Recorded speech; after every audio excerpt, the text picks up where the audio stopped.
fixture that would have gone straight over the RPO doors. Because if they were to pick up the mail on the night trips, they would need the light to catch the mail.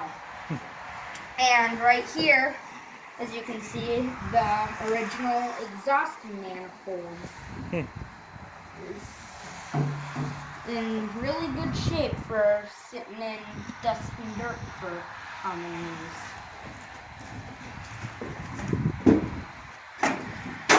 And then right here, we believe this is the electrical generator ring.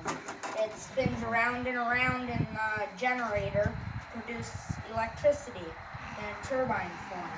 And earlier today, we found the air horn valve, the valve that would hook up to the string to blow the horn.